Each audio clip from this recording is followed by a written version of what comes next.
Bien, écoutez, notre réunion de groupe ce matin, vous l'imaginez bien, essentiellement sur les annonces du président de la République. Bon, ce qui ressort de ces annonces, c'est d'abord le constat et la reconnaissance de 18 mois d'échec de la politique conduite par le président de la République et son gouvernement, tant sur la forme que sur le fond.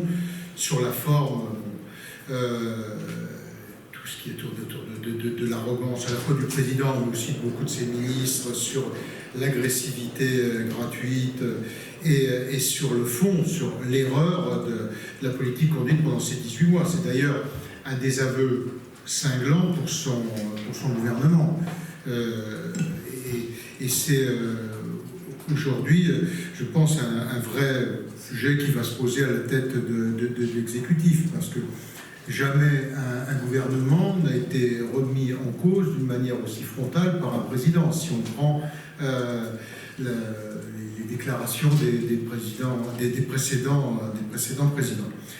Après, quand on rentre dans le détail des mesures, un certain nombre de mesures vont sens que nous avions souhaité. Je pense sur les heures supplémentaires défiscalisées et désocialisées.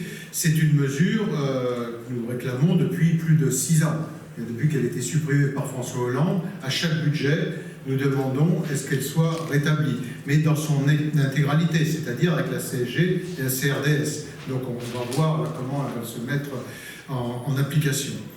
Ensuite, il y a un autre point que nous avions demandé aussi, c'est l'annulation complète des hausses de taxes sur les carburants, donc là qui a été décidé également, même si nous l'avons demandé sur l'ensemble des années, c'est-à-dire sur 19, 20, 21 et 22, tel que c'était prévu. Je comprends qu'avec l'annualité budgétaire, on peut dire que ce sera décidé que sur cette année, mais notre demande était sur la totalité. Après, il y a des mesures qui demandent précision et où on peut être dans des usines à gaz et où peut clairement y avoir des entourloupes. Je pense tout d'abord sur la mesure annoncée sur la non-augmentation de la CSG pour les retraités. On nous annonce qu'elle passerait à 2 000 €, mais il y a quelques informations qui disent mais en cas de couple, ça n'est plus 2 000 €, ce serait 2009, ce serait plafonné. Donc ça veut dire que, qu'est-ce qu'il y a derrière tout cela? Donc on attend même de voir avec précision quelle sera la nature de la mesure. Nous, ce qui était très clair, c'était une demande de suppression de l'augmentation de la CSG pour l'ensemble des retraités, puisque contrairement aux salariés, il n'y avait aucune compensation émise pour les retraités. Après ça, deuxième entourloupe, ou risque d'entourloupe, c'est sur le SMIC. Le président de la République annonce hier que c'est 100 € d'augmentation et que pas 1 € ne sera payé par les entreprises. Si j'ai bien compris, il y a déjà 25 €, un quart qui est payé par les entreprises, puisqu'ils réintègrent l'augmentation qui était prévue dans les 100. Ça ne s'ajoute pas, mais c'est une prise en compte.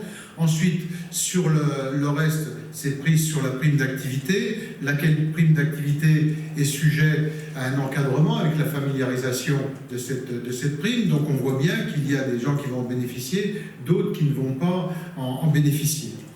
Et puis, dernier point, tout cela est financé comment? Dans la mesure où il n'y a aucune annonce sur des réformes de structure qui permettent de le financer, c'est financé par de la dette et donc par de l'impôt. Et donc, qui va payer la note? Parce qu'il faut bien qu'il y ait quelqu'un qui paye. Et le président de la République a complètement évité le sujet hier. Or, le sujet, il se pose dès aujourd'hui. Parce que faut que le ministre des Finances aille négocier avec Bruxelles. Je vous rappelle qu'il y a 15 jours, on donnait des leçons, le président de la République donnait des leçons de morale à l'Europe tout entière sur la gestion, alertant les uns et les autres. Aujourd'hui, c'est nous qui allons aller demander à Bruxelles une mesure pour l'acceptation d'augmentation de notre déficit. Il n'y a pas d'autre solution. Et qui va payer les impôts? Donc voilà les sujets qu'on a évoqués, le débat que nous avons eu ce matin en réunion.